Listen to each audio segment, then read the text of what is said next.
Bien, en esta tarde vamos a tratar de continuar. Dios mío, no sé hasta dónde podamos avanzar mucho, pero vamos a tratar de avanzar un poquito con nuestra serie que hemos venido atendiendo durante ya varias semanas. Creo que esta es la enseñanza número 6. ¿5? Ok, la enseñanza número 5. Ya yo perdí la cuenta y como lo hemos interrumpido por algunas circunstancias, pero seguimos en la enseñanza de la iglesia de Jesucristo. ¿Cuántos han aprendido hasta ahora de los que han escuchado esta enseñanza de esta serie? ¿Cuántos han captado y han aprendido cosas nuevas dentro de lo que el Señor nos ha estado enseñando? Me gustaría ver las manos. Aleluya, porque eso me estimula a mí a seguir entonces preparándome en enseñanzas como esta.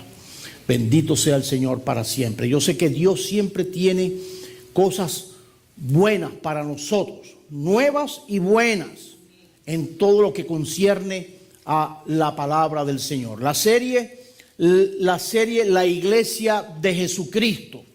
Ya este símbolo nos habla del concepto de Dios con relación a lo que es la iglesia. La iglesia como el proyecto de Dios para la familia, para que la familia entonces pudiera comprender y entender los propósitos, ya que no somos seres que vivimos aislados del mundo, sino somos parte precisamente de un grupo, una comunidad de personas, una familia. No es la sexta conferencia, sino entonces la quinta conferencia. La santidad de la iglesia. En la última enseñanza estuvimos hablando acerca de algunos puntos concernientes a lo que es la disciplina. Es una palabra que no nos gusta mucho. Cuando se habla de disciplina, no nos gusta mucho, porque eso significa así como reprensión, castigo por algo que tal vez hayamos cometido. Pero quedaron algunos puntos que todavía no los atendí porque se nos agotó el tiempo. Pero yo quiero, antes de pasar a este otro punto de la santidad de la iglesia, repasar algunas de las cosas que ya estuvimos viendo en esa última oportunidad. Y estábamos analizando este texto de la palabra del Señor a fin de presentársela a sí mismo una iglesia gloriosa, que no tuviese mancha, ni arruga, ni cosa semejante, sino que fuese santa y sin mancha. ¿Ok? Efesios 5:27. Basándonos en este pasaje y en muchísimos otros pasajes que ya hemos visto y que vamos a estar atendiendo, entonces podemos entender de que hay una exigencia de parte del Señor para la iglesia, para ese organismo creado por Dios y que Dios puso y motorizó a través del Espíritu Santo para que a través del tiempo la iglesia creciera. Pero creciera ¿cómo? ¿Como le diera la gana? ¿O creciera bajo los parámetros establecidos por Dios? Y ahí está precisamente la diferencia. Hay cosas en las que la palabra es bien clara y bien puntual con relación a cómo debe ser el comportamiento de los creyentes que son parte de la iglesia. O diciéndolo de otra manera, la iglesia son los creyentes. ¿Aló? Ahí estamos de acuerdo. La iglesia somos nosotros, los creyentes. Entonces, cuando se habla de una iglesia gloriosa, no se está hablando de un edificio hermoso, sino se está hablando de personas que han desarrollado las virtudes de Dios y que ahora están asumiendo el rol, el papel que Dios nos ha dado como lo que somos, la iglesia del Señor. La relación entre la disciplina y la santidad, cuando se habla entonces de disciplina, era una de las cosas que estábamos estudiando, se habla de corrección, corregir algo que esté funcionando mal, algo que esté torcido, algo que no está acorde a lo que se estableció. Y de eso se trata precisamente la disciplina. Cuando hablamos de disciplina, yo sé que estamos hablando de términos que a veces son bien difíciles de asimilar, más cuando son disciplinas en las que tengo que ser sometido a toda una comunidad de personas. Yo no sé de los que están aquí, los que hayan tenido experiencia, tal vez en otros tiempos, de haber sido disciplinados en alguna iglesia, en alguna congregación, porque estas son cosas que se practican. ¿Por qué? Porque es necesario corregir lo torcido para que las cosas se puedan enderezar y que podamos entonces dar el fruto que Dios está esperando de nosotros. Una iglesia que no discipline, que no corrija a sus miembros, es una iglesia que está destinada a desaparecer. ¿Aló? ¿Cuántos están dispuestos a la disciplina? No, si usted se porta bien, no se preocupe, no hay ningún problema, ¿verdad? Cuando uno es buen creyente y uno está tratando de hacer las cosas del Señor, no hay problema. Mire, no es tanto cuando se habla de disciplina, no piense tanto en el pastor, lo que el pastor me va a disciplinar, la iglesia me va a disciplinar. Ubiquémonos en la disciplina de Dios. Miren, es mejor a veces caer en manos del pastor y no en manos del Dios vivo. La disciplina mía tal vez es una disciplina visible, donde usted va a estar tal vez sin actividades, sin hacer muchas cosas, pero la disciplina de Dios, esa es tremenda. Esa es tremenda porque esa sí da en el punto y en el lugar donde nosotros necesitamos ser enderezados en nuestra vida. Y no estoy presentando una cara negativa de Dios al respecto, no, sino que Dios al hijo que ama lo disciplina, dice la palabra del Señor. Creo esto, la corrección y la aplicación de la disciplina es lo que mantiene pura y santa a la iglesia. Dos cualidades que son parte de la vida del creyente: la pureza y la santidad en el estilo de vida que uno vive. Si somos creyentes, no podemos presumir seguir viviendo la vida que siempre hemos vivido antes de conocer al Señor. Eso no cabe. Eso no encaja en el proceso de Dios.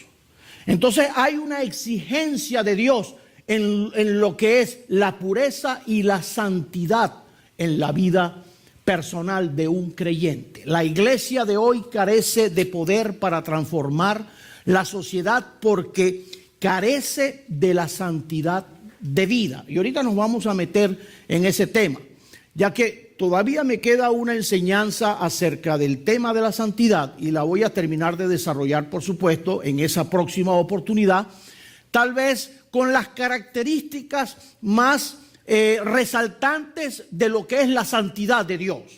Pero hoy quiero concientizar, traer a conciencia algunos elementos que lamentablemente distorsionan los principios de Dios en el corazón de la iglesia, en el corazón de los creyentes. A veces podemos pensar de que estamos bien, pero no estamos bien.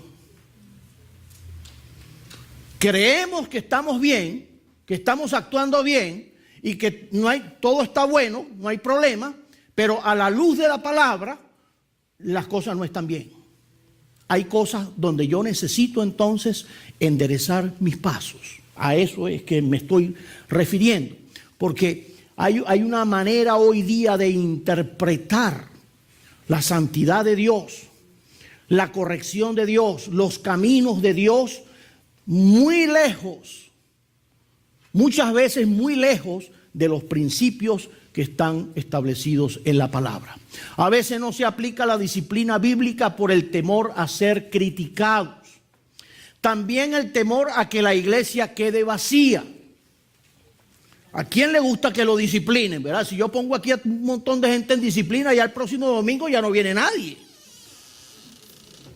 Eso ocurre. Hay personas que cuando se les llama la atención por algo, se ofenden. Créalo, se ofenden.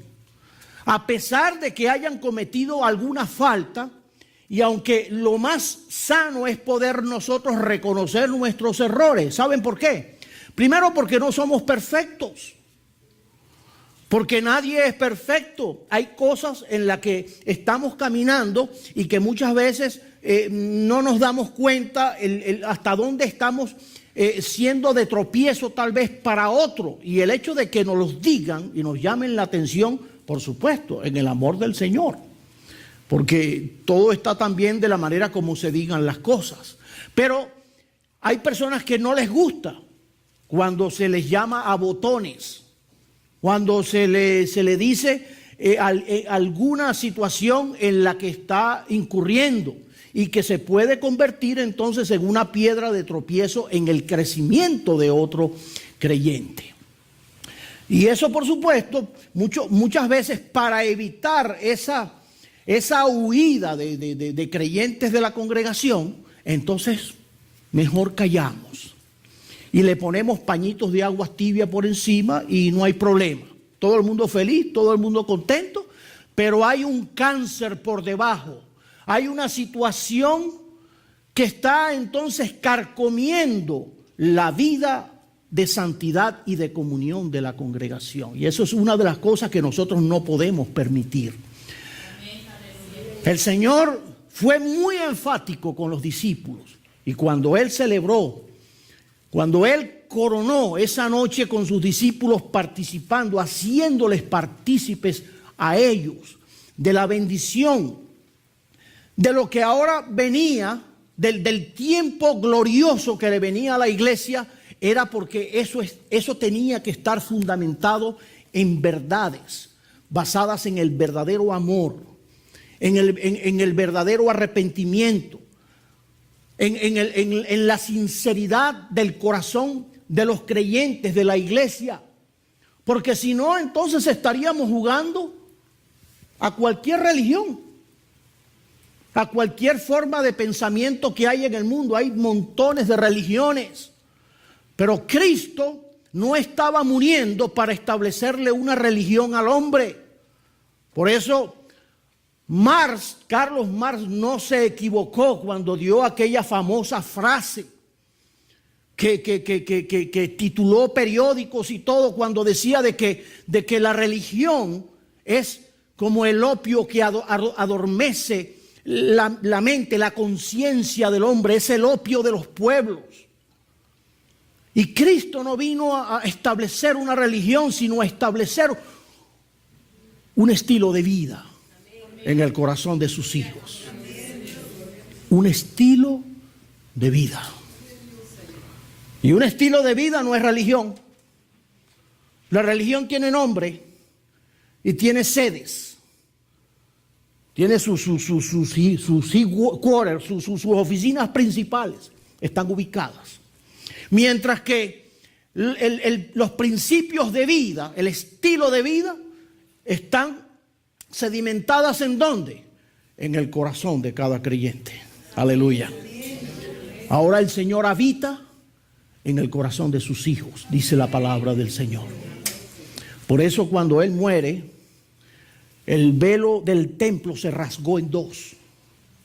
Que eso era bien sagrado. ¿Quién entraba a ese lugar santísimo? ¿Quién entraba? El sumo sacerdote.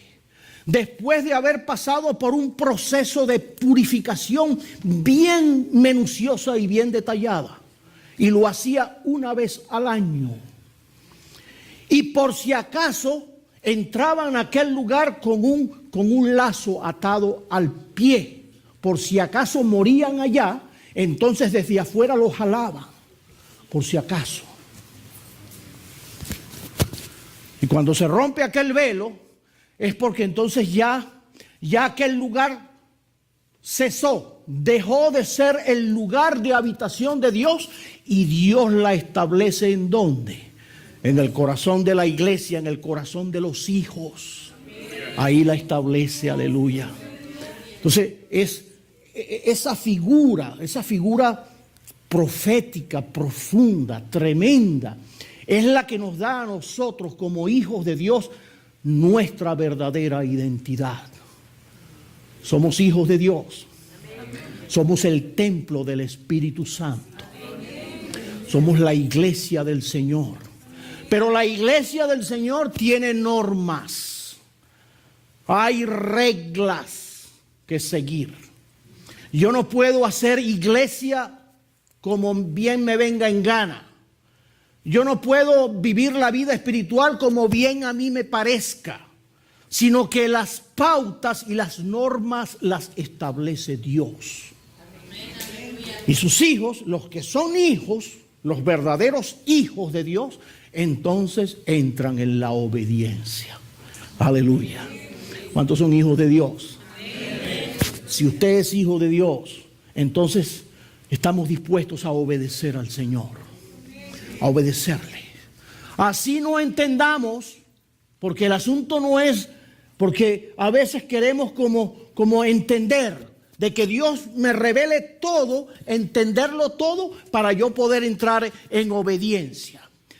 Y eso así no funciona la fórmula de Dios. Dios quiere que entremos en la obediencia simplemente porque Él lo pide. Y simplemente porque en las manos de Él podemos estar nosotros seguros. Aleluya. Regocíjese en esta tarde por la seguridad que solamente Dios nos puede brindar a nosotros, sus hijos, la iglesia del Señor. Otros reniegan de la disciplina porque piensan que la iglesia no tiene el derecho de inmiscuirse en sus vidas. Con mi vida no se meta, pastor. Hasta aquí. Yo vengo acá, yo doy mi ofrenda, mi cuestión, pero hasta ahí, pastor. Esa es mi vida privada. Y por supuesto, uno respeta la vida privada de las personas. Pero cuando uno es creyente, cuando uno es parte del cuerpo de Cristo, entonces hay exigencias. Cuando yo entiendo de que yo soy parte de la familia de Dios y que Dios entonces me ha puesto a mí en un lugar dentro del cuerpo de Cristo, entonces yo necesito rendirle primero cuentas ¿a quién? A Dios, el que me llamó, el que me salvó, Salvador y Señor. Hay unos que tienen a Cristo solamente como Salvador, pero no es el Señor. El Señor es tal vez el marido o la mujer. Tienen a Cristo como su Salvador, aman a su Salvador. Pero si Cristo no es el Señor de nuestra vida, tenemos problemas, hermanos. Hay problemas. Porque la fórmula funciona es cuando cuando Cristo es Salvador y Señor de mi vida. Cuando mi vida entonces es guiada por los pasos del Señor y yo descanso en la fe y la esperanza que tengo en Él, estando seguros de que el Señor jamás nos va a defraudar. Dios nunca nos va a defraudar. Yo entregarle mi señorío a Dios representa entonces la plena confianza y la seguridad que estoy depositando en Él para yo poder entonces recibir el beneficio y la bendición que Dios le tiene a los creyentes, a la iglesia. ¿Cuántos son creyentes en Cristo Jesús? Amén. Aleluya. Si usted es creyente, ríndase al señorío de Cristo. Ríndase, no se resista. Y cuando a usted le llamen la atención por algo, es por su bien. Aleluya. Es porque a veces podemos estar haciendo cosas que pensamos que están bien, pero no están bien. Y en el amor del Señor, por supuesto, y de ahí no me voy a salir, porque todo lo podemos hacer en el amor del Señor. Yo sé que a veces hay y sin nombrar a nadie, ¿verdad? Sin nombrar pastores o ministros, a veces se cae en el abuso y en la manipulación. Eso es otra cosa. Pero cuando recibimos la exhortación en el amor del Señor, ¿es para qué? Es para nuestro bien. Es para que nosotros podamos entonces enderezar nuestros pasos, mirar lo que tal vez no estamos mirando y que es necesario que nosotros atendamos. La disciplina no es una medida de castigo, sino una muestra de amor, de verdadero amor de Dios. Cuando Jesús le dijo a Pedro, apártate de mí, Satanás. Mire, qué tremenda disciplina y corrección y exhortación le dio, que yo me imagino que si estuviera Condorito, hubiera caído Pedro como Condorito, ¿verdad? Para atrás. Ante aquella reprensión tan fuerte de parte del Señor. Apártate de mí, Satanás, porque me eres tropiezo. Pero el Señor sabía a quién se lo estaba diciendo. Porque a veces nos dejamos usar. Así como Pedro se dejó usar por el enemigo, muchas veces nosotros podemos ser víctimas del mismo enemigo sin darnos cuenta. Muy sutilmente, en alguna conversación con alguien, el enemigo se puede aprovechar para nosotros herir a cualquiera. Y de esas cosas nosotros tenemos que aprender, tenemos que madurar para no herir a nuestros hermanos, para poder entonces fomentar lo que estamos llamados a fomentar entre nosotros. ¿Sabe lo que es? El verdadero amor entre nosotros, la transparencia entre nosotros. De que lo que realmente nos una a nosotros sea el verdadero amor, el amor basado en el perdón, en el reconocimiento de nuestras faltas y de nuestros errores, y el poder abrazar a mi hermano y decirle, sí, hermano, tú tienes razón, no me di cuenta y gracias por decírmelo, porque eso me ayuda a mí a mirar, a establecerme, a pararme donde yo tengo que estar parado. Porque en este camino, en el camino del Señor, mire, aquí, Dios no nos salvó ni nos puso en el camino de Él para que jugáramos al evangelio, a la religión. No, ese no es el propósito de Dios. Para que nos sintiéramos ahora entonces identificados con una religión, que cuando usted tenga que llenar alguna aplicación y le pregunten religión, y usted entonces va a poner cristiano. Pero solamente es en el papel nada más. Porque tiene tremendo rollo allá en la iglesia donde usted se congrega. Y si usted entra por la puerta y ve que fulano está ahí, usted se va y entra por la otra bien lejos. Porque no quiere estar cerca de aquella persona. Eso fue lo que el Señor vino a hacer entre nosotros. Perdóneme, hermano. O sea, para estar así, mejor entonces regresémonos de donde venimos, a donde estábamos. Porque el Señor no nos saca a nosotros de... Hay un dicho en Venezuela que dice, me sacaron de Guatemala para ponerme en Guatepeor. No se ofendan los guatemaltecos, ¿no?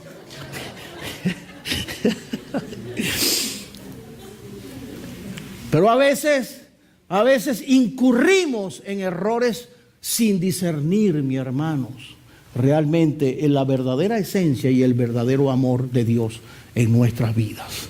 Aleluya. Hebreos 12, 6 al 8 dice así, porque el Señor al que ama disciplina y azota a todo el que recibe por hijo. Si soportáis la disciplina, Dios os trata como a hijos. Porque ¿qué hijo es aquel a quien el Padre no disciplina? Pero si se os deja sin disciplina, de la cual todos han sido participantes, entonces sois bastardos y no hijos.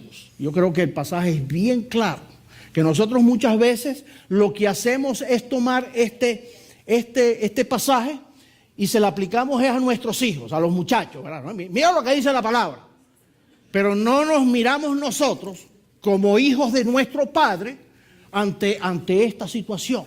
Porque si nosotros azotamos a nuestros hijos o los disciplinamos por sus travesuras, bueno, Dios va a hacer lo mismo. Dios nos va a disciplinar a nosotros, porque nosotros somos los hijos de Él. Y esta palabra entonces es para nosotros. para que nosotros entendamos de que si somos verdaderos hijos, Dios nos va a corregir. Y las correcciones de Dios, mire, esas son precisas. Eso es preciso, eso da en el punto, en el lugar donde nosotros necesitamos realmente ser atendidos y ser tratados. Aleluya. ¿Cuándo impartir la disciplina en la iglesia? Cuando hay acciones o palabras que tienden a dividir la iglesia. Mire, esto en los casi 40 años que tengo en los caminos del Señor. La historia que siempre se repite es la misma. Créanlo, hermano. Los conflictos que se suscitan dentro de las congregaciones y a la final, entonces la división, lo que se produce, el efecto dominó que produce entonces esta situación en el corazón de muchos creyentes. La división, el estar empleitados los hermanos, el tener situaciones a veces que incontrolables, difíciles, que se convierten entonces en una carga para la congregación. Pecados que corrompen la moral o la pureza de la iglesia. La acusación sin fundamento contra los líderes de la iglesia es algo muy común que se ve también. Personas que están tratando de hacer las cosas como son y entonces son objetos de señalamientos, de injurias, de calumnias, por las razones que sean. Y también otra de las cosas, las falsas enseñanzas, las falsas doctrinas. Simplemente puse estas pocas, hay otros elementos más, pero estas son tal vez las más resaltantes para nosotros poder entonces tomar las medidas necesarias y corregir lo que tenga que ser corregido. La santidad del creyente, Juan 17, 14, 18. Yo les he dado tu palabra y el mundo los aborreció, porque no son del mundo como tampoco yo soy del mundo. No ruego que los quites del mundo, sino que los guardes del mal. No son del mundo como tampoco yo soy del mundo. Santifícalos en tu verdad, tu palabra es verdad. Como tú me enviaste al mundo, así yo los he enviado al mundo. Mire, en esta declaración de Jesús, ahí hay una gran revelación, un gran misterio revelado a la iglesia, para que nosotros entendamos que aunque estamos en el mundo, ¿cuántos están aquí? Amén. ¿O cuántos están en la luna ahorita? A veces estamos en la luna. Usted puede estar aquí, pero su mente está en quién sabe en qué planeta está. Nosotros estamos aquí en este mundo. Somos parte de este planeta. Estamos aquí, pero no somos del mundo. ¿Cómo poder entender esto, verdad? Cuando sabemos de que hay cosas a las que Dios nos llama para nosotros poder ordenarlas en nuestro espíritu y en nuestra mente, la iglesia y el mundo. Mire, en el tiempo del comienzos de la era cristiana, en el siglo IV, siglo III, siglo IV, y en el desarrollo de la historia de la iglesia, se suscitaron lo que se conoció como el movimiento monástico. Surgieron los monasterios, la gente que tenía el deseo de amar a Dios, de consagrar su vida a Dios, pero interpretaron mal lo que la palabra enseña. Y entonces eran los personajes que se aislaban del mundo y se metían allá en un monasterio. Y allá entonces se aislaban de toda la sociedad. ¿Para qué?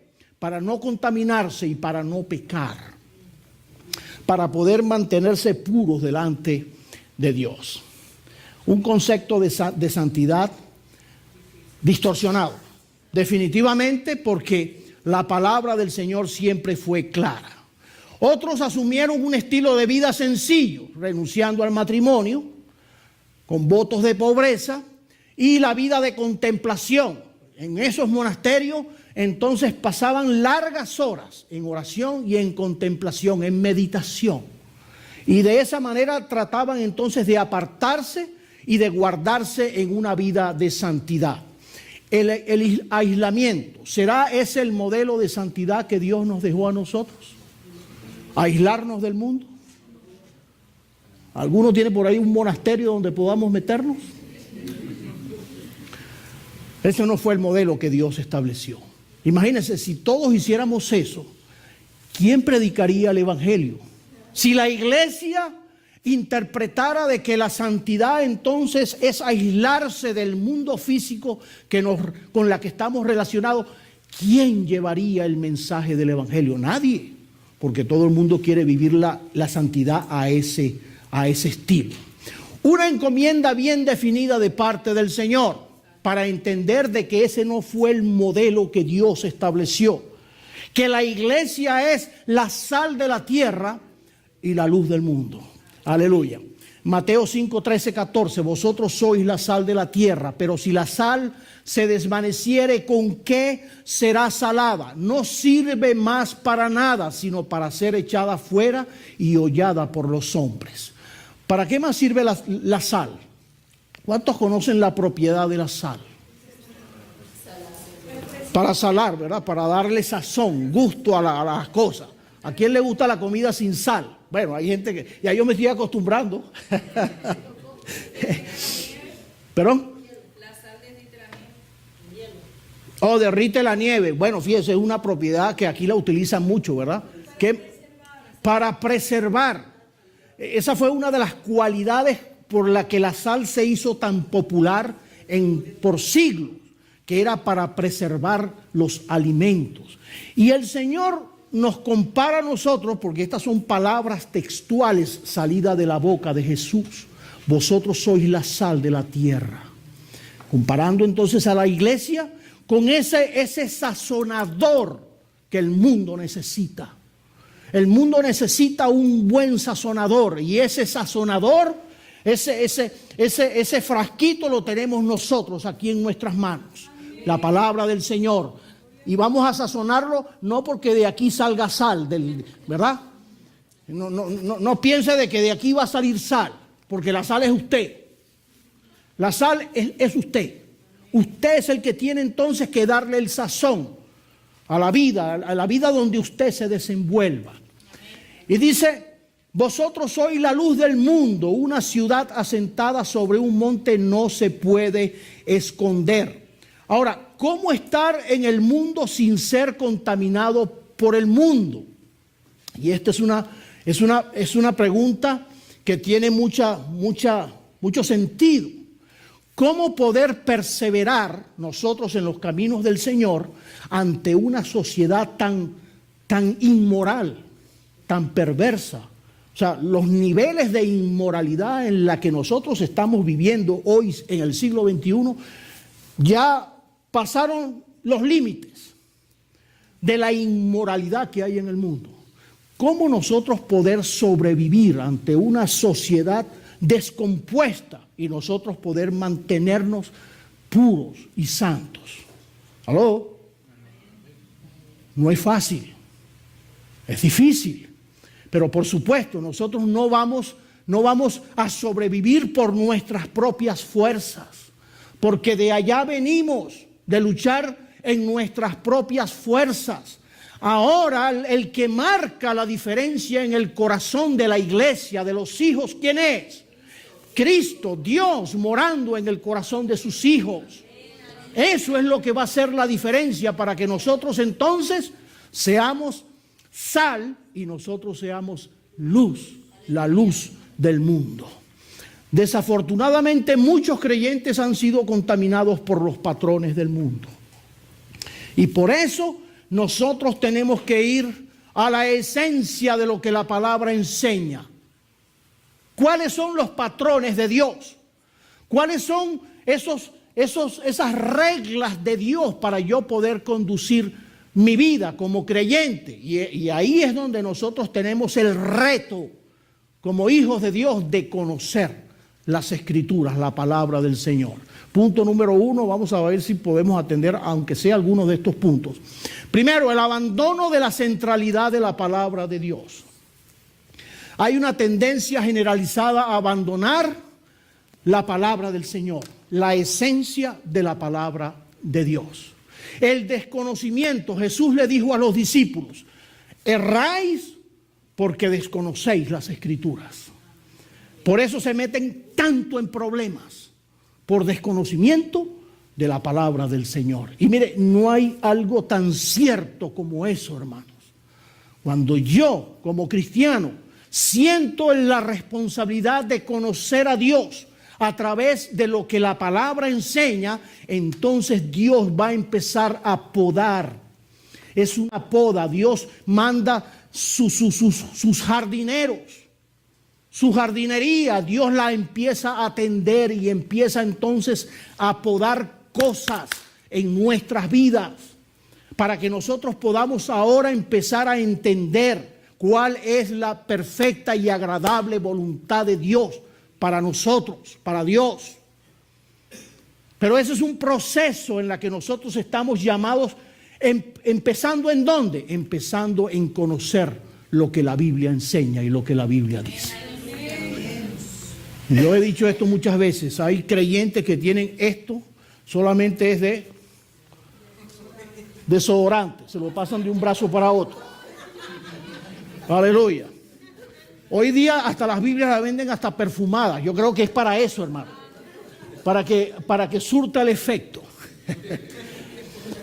Pero la Biblia no fue hecha para eso. La Biblia fue hecha ¿para qué?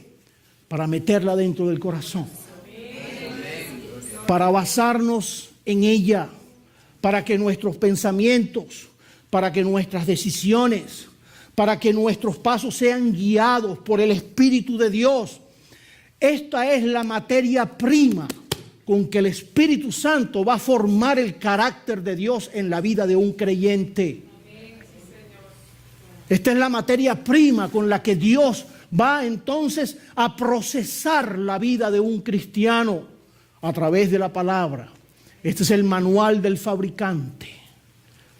Cuando Dios hizo al hombre, nos dio el manual para nosotros atravesar por esta vida y poder alcanzar el propósito por la cual nacimos, por la cual Dios nos dio la existencia y Dios nos dio la vida.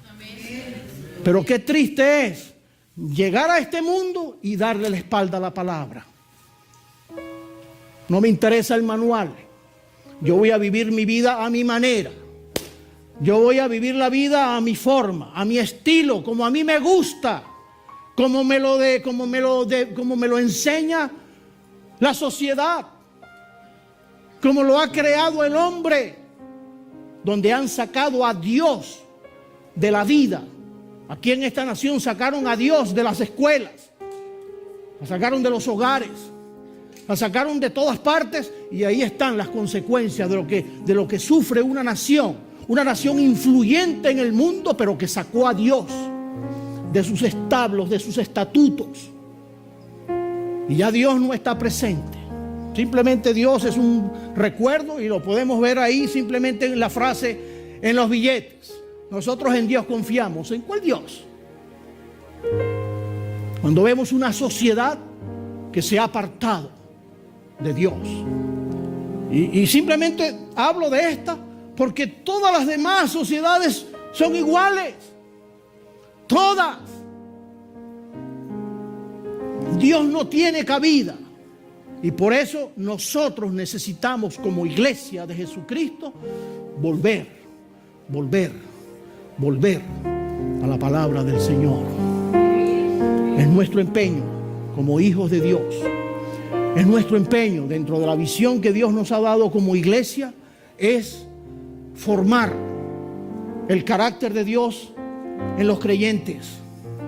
El poder transmitir las verdades de Dios, así como las recibimos, así como las recibieron los discípulos. Mire, y ya con esto estoy terminando. Cuando los discípulos recibían la información de Jesús, no existía la Biblia, no había un libro cómo guiarse, Simplemente ellos escuchaban las enseñanzas de Jesús y veían el ejemplo que Él les daba. Ese fue el libro de ellos, lo que escuchaban y lo que miraban. Y aquello formó el corazón de aquellos hombres. Y esas verdades, después que Jesús asciende y se quedan ellos con la gran responsabilidad de sacar adelante la iglesia que Jesús había formado allá en el aposento alto, en los primeros capítulos del libro de Hechos, ellos pudieron entender de que ahora había que transmitir, había que comunicarle a los demás lo que ellos habían recibido de parte del Señor. No tenían Biblia. Mire, usted sabe el privilegio que usted y yo tenemos. ¿Cuántas Biblias tienes tú, Mari? ¿Cuántas tienes tú, Rosángela? 5. Somos coleccionistas de Biblias. Ahorita salen de todo tipo, con comentarios de todo tipo, con todo tipo de influencia, y ya la queremos tener. Y bilingües. Y ahí está. Miren, es un privilegio. Pero a veces lo tenemos es como trofeos. Soy el mayor coleccionista de Biblias de acá de Kenneth. Pero yo no sé lo que dice la Biblia. Ni vivo lo que tiene esa Biblia. No la vivo. Entonces, ¿de qué nos sirve? ¿A qué estamos jugando? ¿De qué se trata esto? Aquellos hombres no tenían Biblia, pero tenían a Dios metido ahí en el corazón.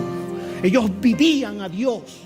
Ellos transmitían las verdades de Dios con pasión. Tanto es así de que todos murieron en el martirio. Todos fueron muertos por su fe y por sus convicciones. Mire cómo Dios marcó esa palabra en el corazón de ellos. Yo puedo arrancar estas hojas y quemarlas.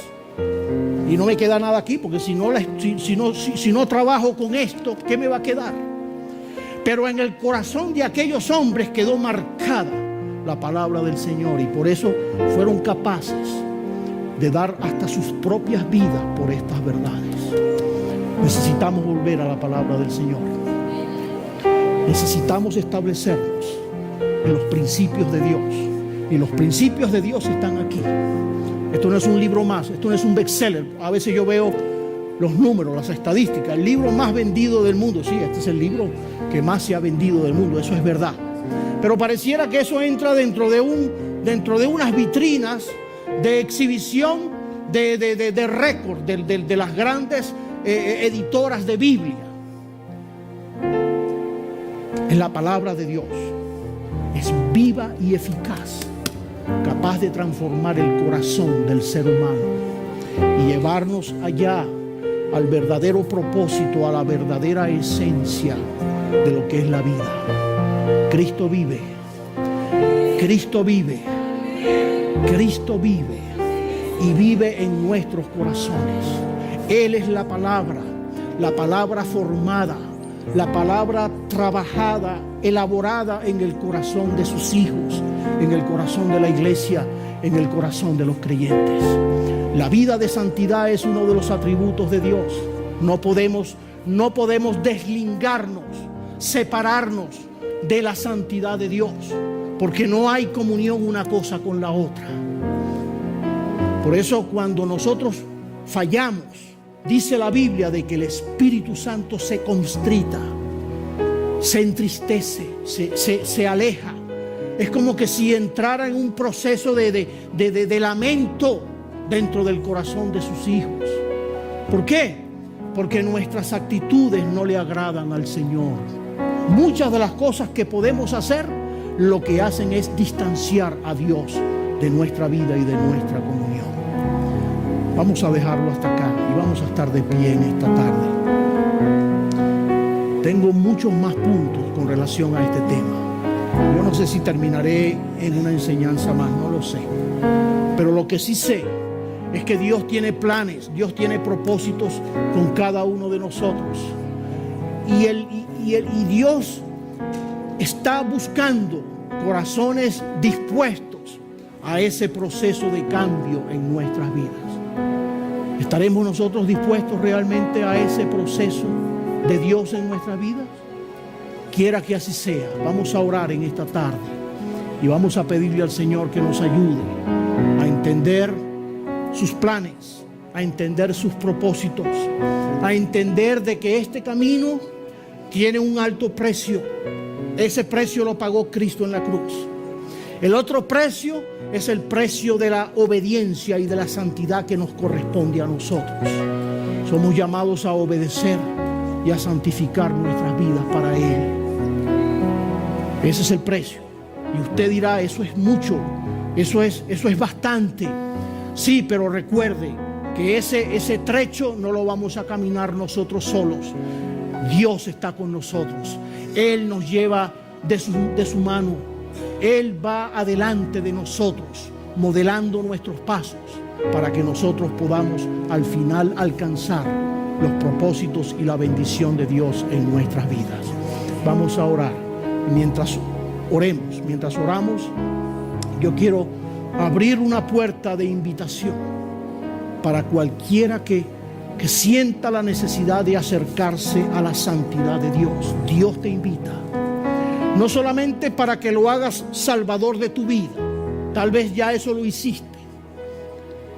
Dios te invita para que ahora lo dejes ser Señor de tu vida. Porque cuando Él se entrona en el corazón del creyente como Señor, eso significa de que nuestra santidad está asegurada en sus caminos. Aleluya. Vamos a orar en esta tarde. Gracias, Señor. Gracias por tu palabra. Tu palabra es bendita. Tu palabra es santa, Señor. Tu palabra jamás regresa a ti vacía. Siempre viene al corazón con un propósito. Y el propósito es establecerse en el corazón de tus hijos. Gracias, Señor. Gracias por este lindo servicio que hemos tenido hoy. Gracias por tu presencia santa. Gracias, Señor, porque tú eres el que guías la iglesia. Porque la iglesia, Señor, nace en tu corazón. Tú eres el fundador de la iglesia. Y dice la palabra de que ni el Hades ni el infierno prevalecerán contra la iglesia que fue instituida y creada por ti. Gracias, porque nosotros somos esa iglesia. Oh Jesús, gracias, Señor, que nos llamas a una vida diferente, a marcar la diferencia, Señor. La diferencia que tal vez lejos de ti nunca pudimos marcar, pero que ahora en tus caminos, Señor, es distinto. Tú estás con nosotros. Nuestras vidas te pertenecen. Y nos lleva, Señor, a que podamos entonces sumergirnos en tu palabra, en tus verdades, porque esa verdad nos hará libre, dice tu palabra. La verdad de Dios, tu palabra revelada, nos hará libres para vivir en la verdadera libertad espiritual y poder alcanzar un día la gloria, Señor, la gloria que fuiste a preparar para nosotros, Señor. Gracias te damos, Señor, en esta tarde. El Señor, en esta tarde, antes de salir de este lugar, ya estamos terminando. Dios te invita para que arregles tus pasos delante del Señor, para que puedas entender los verdaderos propósitos de llamarnos la iglesia de Jesucristo. El Señor te llama, el Señor te invita. ¿Habrá alguien en esta tarde que dice: pastor, yo necesito de eso? Déjame orar por ti, déjeme orar por usted, para que puedas desde hoy comenzar una vida victoriosa, una vida gloriosa, una vida distinta, una vida diferente. ¿Habrá alguien en esta tarde que le dice: Señor, aquí está mi vida? Aleluya. Alabado sea tu nombre, Jesús. Gracias, Señor. Aleluya. Dios te bendiga, Rosa. Dios te bendiga. Alguien Alguien más en esta tarde le dice: Señor, yo necesito eso. Ese mensaje es para mí. Eso es parte de lo que yo quiero y necesito. Aleluya. Dios bendiga a este varón que pasa adelante. Dios te bendiga, Lucy. Aleluya. Y yo quiero, antes de terminar, esos que han levantado la mano, yo los invito para que terminemos aquí en oración. Dice la palabra de que hay gozo en los cielos cuando una persona reconoce su situación delante del Señor. Mire, no somos perfectos. Si hay algo que necesitamos es a Dios en nuestra vida. Necesitamos es a Dios. Hemos hecho tantas cosas en la vida por nuestras propias fuerzas. Y ahora Dios nos llama y nos da la oportunidad para que ya le demos la oportunidad a Él, para que Él se haga el Señor de nuestras vidas. Vamos a orar en esta tarde. Vamos a darle gracias al Señor y así entonces estaremos despedidos. Señor, yo te doy gracias. Gracias, mi Dios, por la vida de tus hijas, Señor, en esta tarde. Gracias, Señor, por la vida de Rosa, la vida de Lucy, Señor. Gracias por la vida de César, Señor, que también pasa adelante. Por estas vidas, tú conoces sus corazones. Tú conoces, Señor, sus pensamientos. Conoces, Señor, sus intenciones, lo que hay dentro de ellos, Señor. Oramos para que tú te establezcas con estas verdades, Señor, y que tú le des la victoria, Señor. Sea cual sea las batallas que estén librando, Señor, que ellas puedan tomar la victoria en medio de los conflictos que trae la vida. Bendecimos sus vidas, bendecimos sus hogares, bendecimos sus familias, sus hijos, Señor, y todo lo que tú le has dado a ellos, Señor. En tus manos los ponemos, Padre Santo, para que tú te glorifiques, Señor, en la vida de ellos. Y gracias por la enseñanza que tú estableces hoy en el corazón de ellos. Recibe la gloria y recibe la honra que te la damos en el nombre de Jesús. Y de la misma manera, Señor, ahora cuando nos vamos de este lugar, llévanos con tu paz, con tu bendición, que podamos empezar a vivir esta semana, Señor, en un nuevo propósito, en una nueva dimensión de fe. Guárdanos en el camino, Señor, en el camino que transitamos durante toda esta semana, en todas las cosas que tengamos que hacer y atender. Bendícenos y ayúdanos, te lo pedimos en el nombre de Jesucristo. Amén y amén. Aleluya. Gloria al Señor. Dios les bendiga a todos, Dios les guarde. Salúdense en el amor de Cristo y así entonces estamos despedidos. Aleluya.